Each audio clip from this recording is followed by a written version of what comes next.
Shalom, salam damai sejahtera buat semua anak-anak Tuhan. Kita bersyukur bahwa kita terus ada dalam tuntunan dan penyertaan Tuhan sampai di hari ke-364 di tahun ini. Ya, tahun ini tahun Kabisat, maka ada 366 hari. Tinggal 2 hari lagi kita akan meninggalkan tahun 2024. Saudara-saudaraku yang kekasih, mari kita coba merenung berapa banyakkah berkat dan anugerah Tuhan yang Tuhan limpahkan bagi kita di sepanjang tahun ini. Adakah Tuhan pernah mengecewakan kita di tahun ini? Ataukah kita yang mengecewakan Tuhan di 364 hari yang telah kita jalani? Pertanyaan berikut, apakah kita masih sama seperti ketika kita menginjakan hari pertama di tahun 2024? Ataukah kita telah mengalami perubahan? Sudahkah kita memperbaharui diri kita? Karena satu hal yang pasti, kalau kita sudah sampai di hari ini, berarti usia kita sudah bertambah 1 tahun. Kecuali yang berulang tahun nanti tanggal 30-31, besok baru dia ulang tahun. Tapi paling tidak semua kita yang ada dalam ruang kebaktian ini sudah bertambah 1 tahun di hari ini. Kita semakin tua, kita semakin dewasa. Apakah perilaku kita pun bertumbuh dewasa seiring dengan pertambahan usia kita? Ataukah sikap kita masih sama? Aku masih seperti yang dulu. Mungkin sebagian dari kita rambutnya semakin memutih, kulit tidak sekencang tahun kemarin. Tapi bagaimana dengan tutur kata dan perilaku kita? Di minggu terakhir ini Paulus meminta kepada jemaat di Kolose untuk dapat memiliki pembaharuan gaya hidup. Tema kita mengatakan hidup sebagai manusia baru. Saudara-saudaraku yang kekasih, rupa-rupanya Paulus mendengar informasi tentang jemaat Kolose yang luar biasa.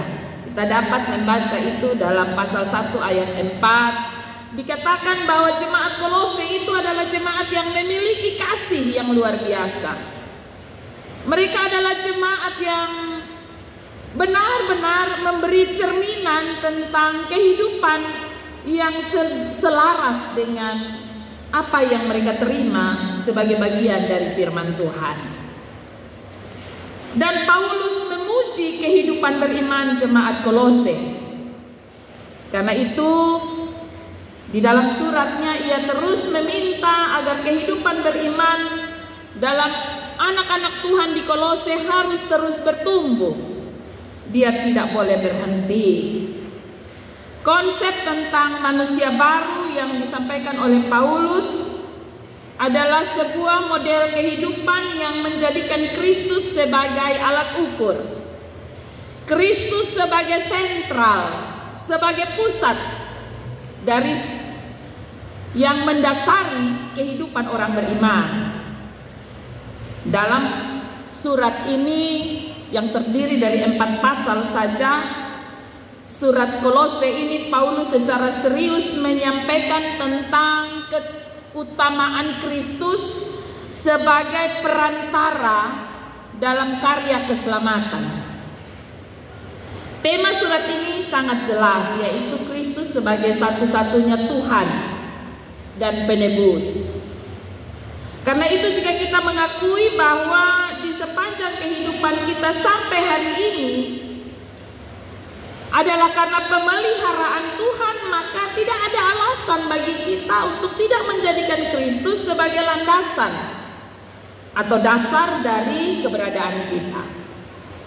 Saudara-saudaraku yang kekasih, bacaan kita, kalau kita membaca pasal 3 ini ayat 1 sampai ayatnya yang keempat, kita menemukan di situ dasar dan alasan bagi orang percaya untuk menjalani hidupnya. Bacaan ini mengatakan, karena itu kalau kamu dibangkitkan bersama dengan Kristus, carilah perkara yang di atas, di mana Kristus ada, duduk di sebelah kanan Allah. Artinya bahwa kita anak-anak Tuhan, kita ada di dunia, tetapi pola pandang kita, pola pikir kita, bahkan yang mempengaruhi tingkah laku kita, mestinya kita arahkan kepada Kristus yang sedang duduk di sebelah kanan Allah. Karena itu di ayat yang kedua dia bilang, pikirkanlah perkara yang di atas, bukan yang di bumi. Terkadang dalam kehidupan kita menjalani hari-hari ini, banyak kali di antara kita, termasuk saya, bisa saja ya, menghabiskan sejumlah waktu kita untuk hal-hal yang tidak bersinggungan dengan Kristus. Ya. Saudara-saudaraku yang kekasih, bacaan kita di bawah perikop manusia baru, ayat 5 sampai ayatnya yang ke-9, Paulus menjelaskan tentang segala sesuatu yang menjadi kejijikan bagi Tuhan. Ya. Di situ dikatakan ada percabulan, kenajisan, hawa nafsu, nafsu jahat, keserakahan, penyembahan berhala, marah, geram, fitnah, kata-kata kotor yang keluar dari mulut, dusta. Semuanya itu disampaikan oleh Paulus agar jemaat di Kolose harus berani mengambil keputusan iman untuk menanggalkannya sebagai bagian dari manusia lama. Kekasih Tuhan sekalian, tinggal 2 hari lagi kita akan meninggalkan segala yang telah kita jalani di tahun 2024. Dan atas izin Tuhan kita memasuki tahun 2025. Kalau sudah sampai di hari yang ke-364 ini dan kita belum mengalami sebuah perubahan dalam hidup kita, menjadi pertanyaan bagi saya dan saudara untuk direnungkan, apa yang akan kita bawa masuk tahun 2025? Apakah kita masih dengan sukacita menjalani hari-hari yang penuh dengan kejijikan bagi Tuhan? Ataukah kita mau mengambil keputusan penting dalam hidup ini? Untuk di minggu terakhir ini kita menanggalkan segalanya, dan dengan sukacita dan penuh keberanian kita memasuki minggu-minggu yang baru yang Tuhan izinkan bagi kita di tahun 2025 dengan sukacita, dengan hidup yang mengalami pembaharuan, dengan sebuah bentuk kedewasaan iman yang sungguh. Saudara-saudaraku yang kekasih dalam kasih Tuhan kita Yesus Kristus, ayat 12 sampai ayat 17 menjadi bagian atau menjadi hal yang mestinya dijalani oleh orang percaya dalam menyambut dan menjawab keselamatan yang Tuhan anugerahkan secara berlimpah dalam hidup kita. Sebagaimana yang dimaksudkan oleh Paulus kepada jemaat di Kolose dengan sebuah kalimat, yaitu manusia baru. Manusia baru artinya bahwa menurut bacaan kita, Paulus menuliskan tentang hal manusia baru. Manusia baru ialah manusia yang tidak lagi menuruti hawa nafsu. Belakangan ini kita mendengar banyak sekali berita yang menyakiti hati banyak orang karena kasus-kasus yang terjadi, pelecehan, pemerkosaan, pembunuhan terjadi di mana-mana, dan di media sosial diisi dengan berita-berita ini. perselingkuhan, persinahan, begitu banyak hal yang menyakiti. Saudara-saudaraku yang kekasih, itu tanda orang yang masih hidup menuruti hawa nafsu. Dan kalau disebut oleh Paulus manusia baru, ialah tidak lagi menuruti hawa nafsu, tidak lagi hidup dalam kedagingan, tidak ada lagi keserakahan, tidak suka marah dan geram, meninggalkan hal-hal berdusta, mengucapkan kata-kata kotor, memfitnah, ya. Kata-kata kotor ini sepertinya sudah menjadi sesuatu yang dibuat nyaman di telinga. Anak muda sekarang ini memanggil teman dengan kata anjay. Seperti itu tidak ada beban. Bahkan kadang-kadang bisa saja karena sudah biasa kata-kata itu dilontarkan kepada yang lebih tua atau orang tua. Karena itu dianggap sebagai itu hanya sebuah plesetan. Ya, kata-kata yang ringan sekali ada di mulut anak-anak Tuhan masa kini. Ya. Karena itu sebagai sesuatu hiburan.